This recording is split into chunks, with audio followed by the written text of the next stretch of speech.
Many of you know, my name is Jaden. I'm currently a master's student here in the mechanical engineering department. And today I'm going to be talking about my thesis, which is on the use of space-based laser ablation for efficient space debris removal.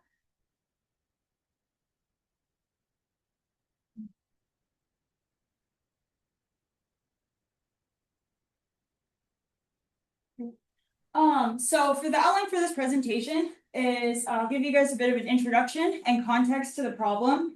We'll talk about the thesis hypotheses. We'll go through methodology, and then we'll talk about results, data analysis, and then we'll finish with conclusions and future work. Okay, so to give you guys a little bit of context about the problem, I'm focused on low Earth orbit, which is up to 2,000 kilometers above Earth's surface.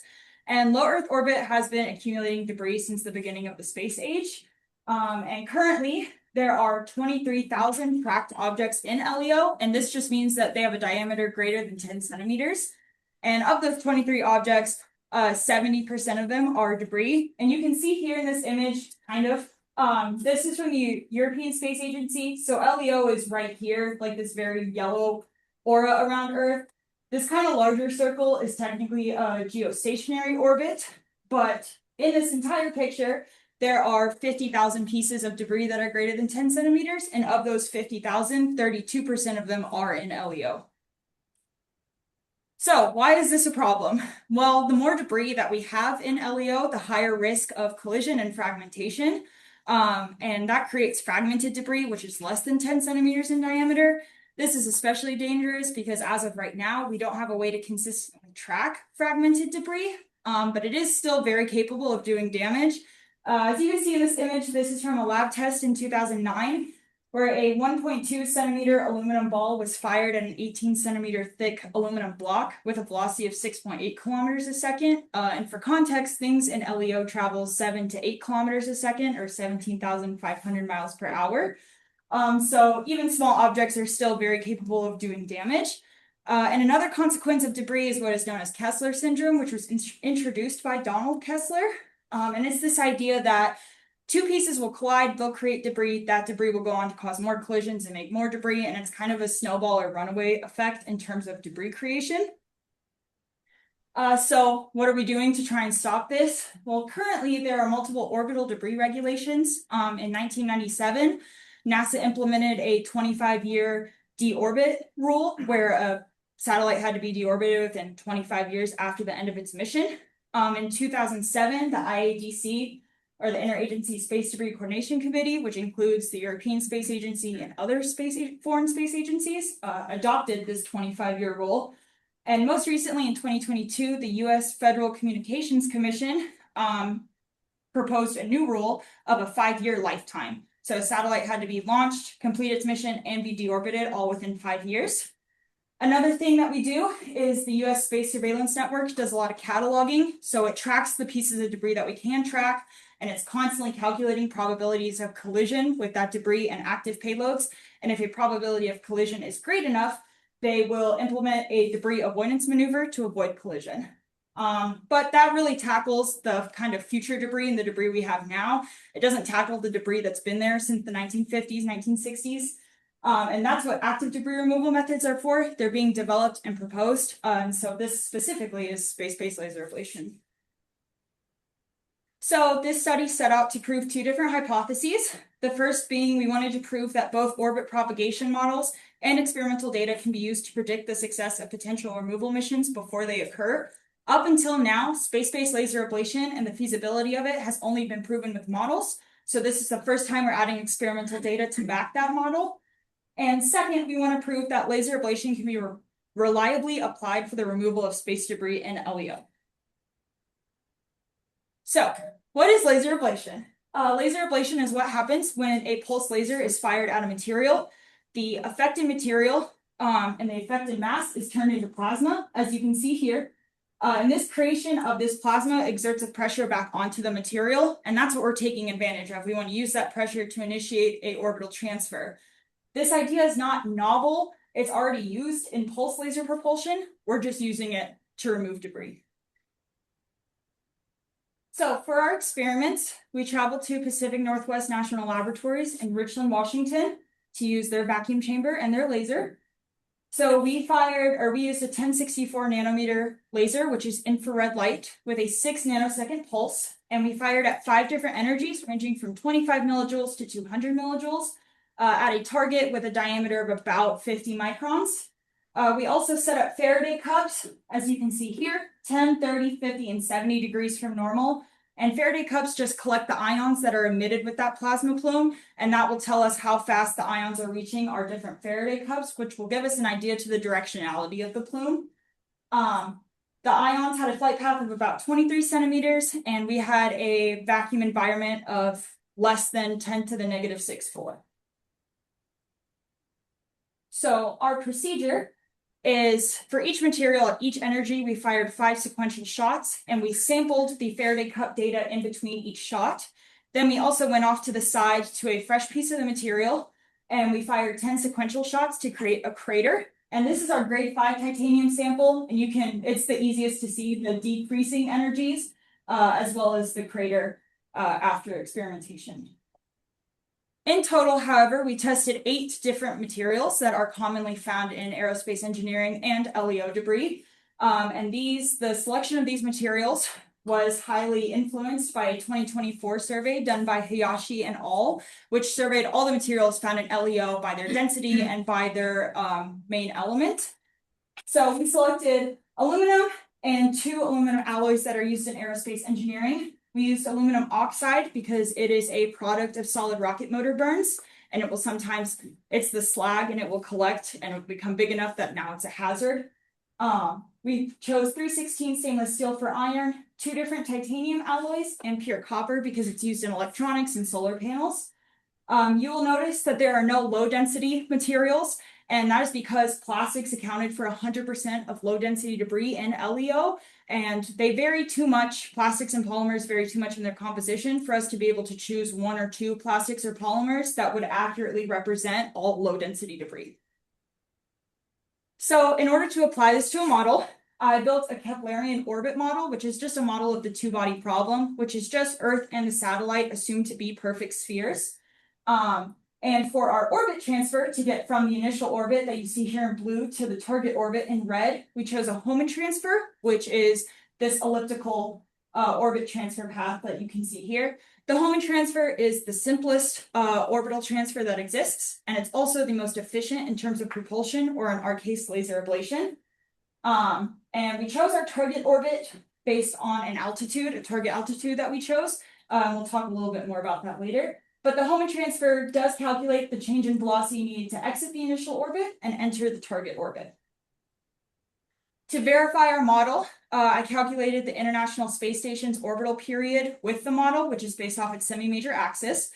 And then we compared it to the orbital period derived from the ISS's 2-line element, which is derived from its mean motion. And both of these values agreed within 0.1%.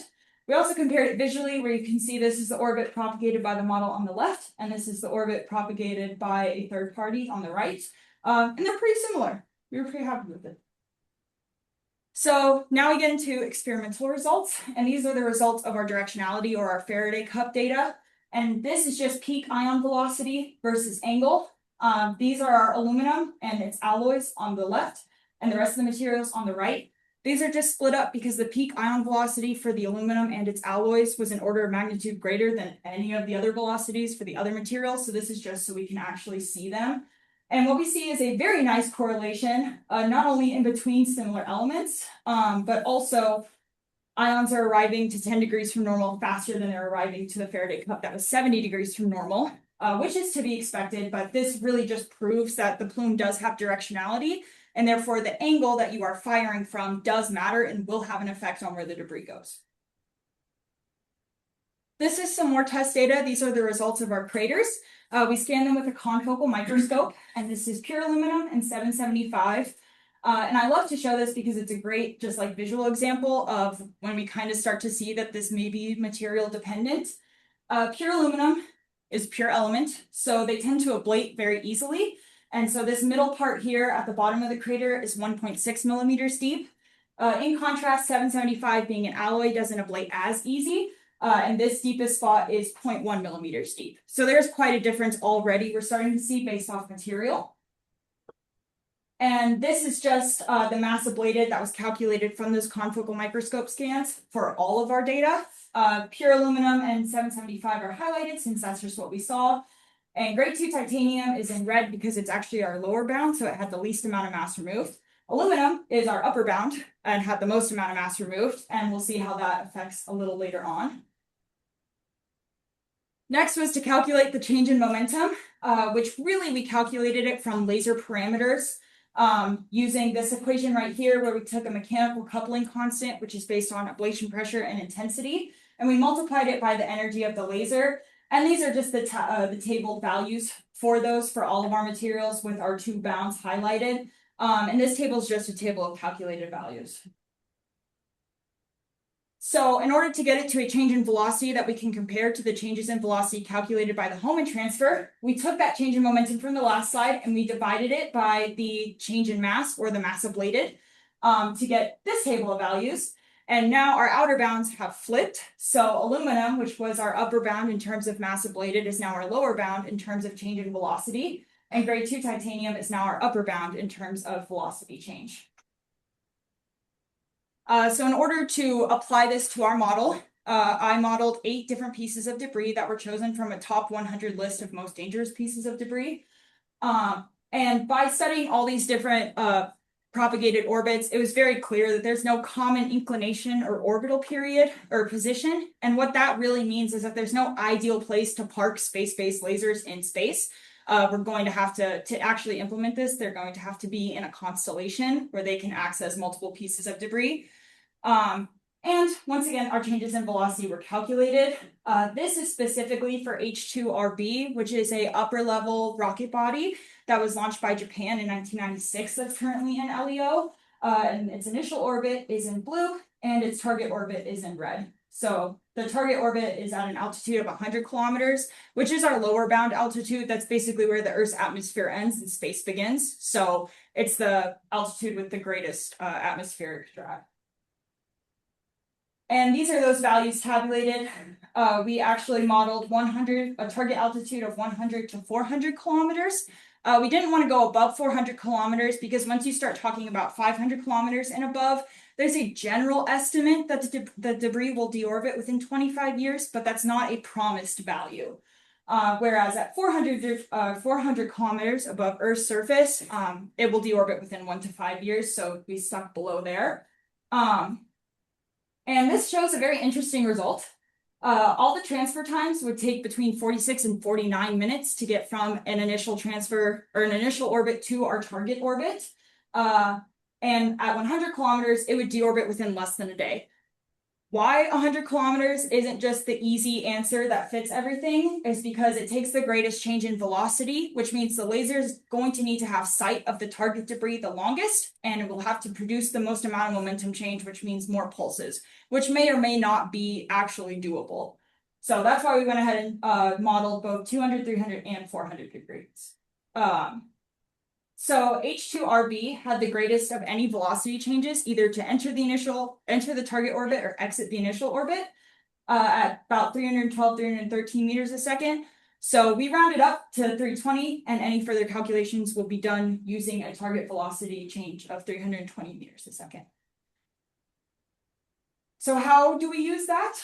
We take this needed velocity change and we divide it by the amount of velocity change that we calculated that we could get after 10 pulses. And this gives us the number of pulses needed for a given material at a given energy. Now, this table gives a very interesting result because it says that a lower energy would need less pulses, which is mathematically correct because change in momentum is delta M delta V. A lower energy will ablate less mass, and thus more of that change in momentum is going to be coming from the change in velocity, so you'll need less pulses. However, this is really this result's just kind of like an artifact of the way that we scaled that mechanical coupling constant and the way we scaled mass ablation for the rest of the energies. We know from our momentum calculations that higher laser energies are going to be preferred because they will give the most amount of momentum change. More than that, higher laser energies would need less tracking time, so less time for the laser to be inside of the target. So higher energies are preferred. Why this table matters is these order of magnitude feasibility estimates. So these give us an idea of, is the number of pulses that are needed reasonable? Is it doable? Which in this case, it is. These are very reasonable numbers. They are doable with laser ablation.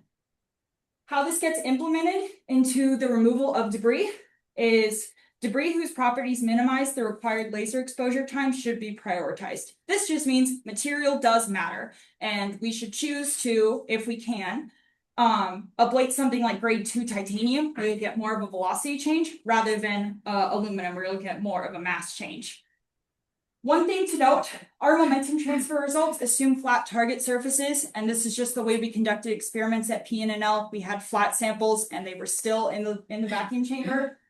In actuality, space debris is geometrically irregular, and it is often rotating with angular velocities of 1 degree a second to 5 degrees a second. So these are just some assumptions and simplifications that were made and should be acknowledged. In conclusion, we proved that both orbit propagation models and experimental data can be used to predict the success of potential debris removal missions. We can calculate a needed change in velocity from the model. We can calculate how much of a change in velocity we can get from laser ablation, and we can compare those two values. What was partially proven is we proved that laser ablation was feasible for the removal of space debris in LEO. We calculated the number of pulses. They seem doable, they seem reasonable, and we found that they are material dependent. Why this is not definitively proven, like we wanted to, is that the flat surface geometry and the lack of angular velocity in our studies, and we also use small-scale laser energies. If you remember, that change in momentum was calculated directly using the energy of the laser, and in actuality, we estimate that space-based lasers would have an energy of like 10 joules, rather than the 200 millijoules we used in the studies. So for future work, we recommend further experimentation, specifically using mission-relevant energies, and testing on other aerospace alloys. We chose in the grand scheme of things, we chose a very small set of materials to test, although they are very common. There are more aluminum alloys out there. There are more stainless steels that are used in aerospace engineering, and there are more pure metals like gold that are used in aerospace engineering as well. More like the near future work is more laser ablation data analysis. This study is among the first to ablate our chosen materials, so there's no published data on these materials. So what that means is we need to apply shifted Maxwell-Boltzmann curves to our laser ablation data, which gives us a lot of data and knowledge about the laser ablation. However, most importantly, it is a way that we can experimentally find that mechanical coupling constant. So instead of it being calculated like it currently is, we can back it with experimental data. These are the references for this presentation. And these are my acknowledgements. I would like to acknowledge the Mechanical Engineering Department here at Mines, as well as Dr. DeWalker, Dr. Teets, Dr. Serby from Embry-Riddle Aeronautical University, Dr. Hari and Matthew Pollock from Pacific Northwest National Laboratories for just all their help and support of this experiment, and the South Dakota Space Grant Consortium for funding this study. And I will open it to questions.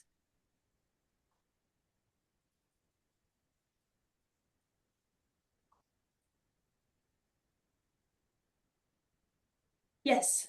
So I might have missed what you specified, but is the laser that you're looking at for this on the ground, or is it going to be up in the sky with the debris? It will be in space. Okay, so follow-up question.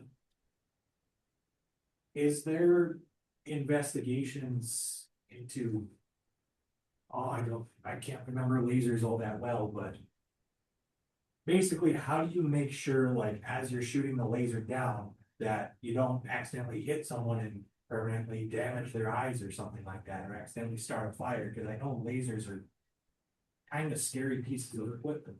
Yeah, so in space, it would mostly be focused just on the debris. And since it would have to track, we could ensure that it's close enough to make sure that it could hit.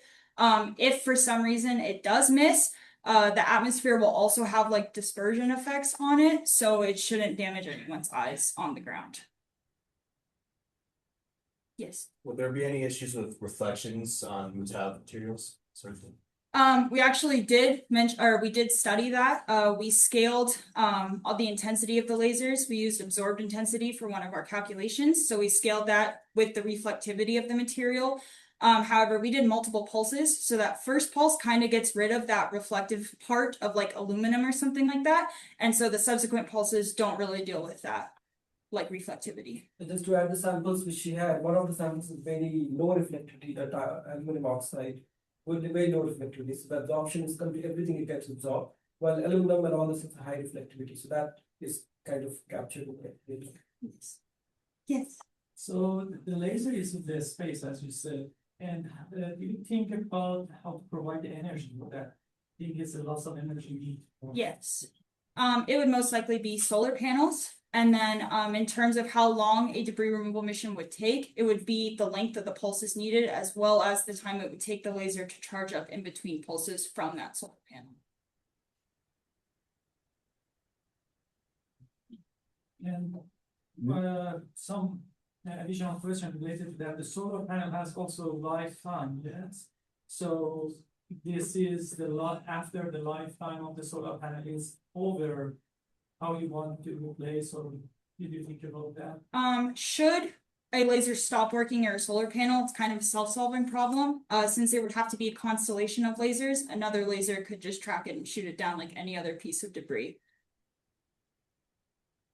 Probably a stupid question, but is it shooting the material into orbit so it gets destroyed within our atmosphere? Is it shooting it away?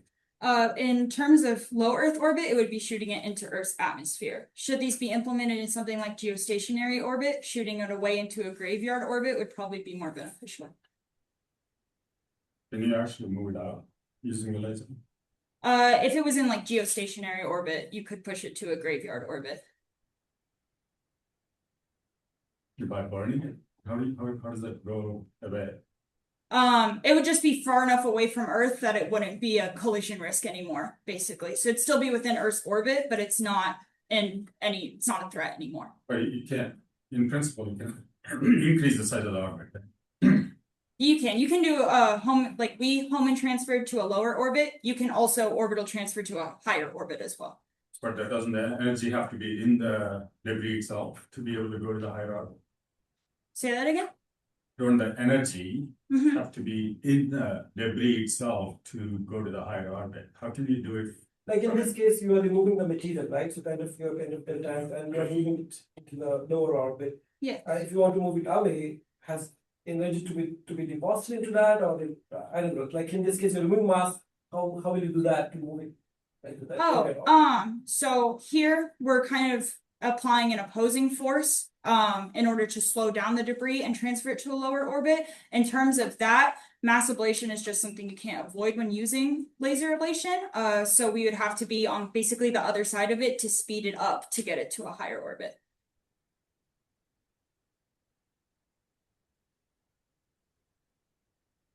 Okay, pass it over to Lucas.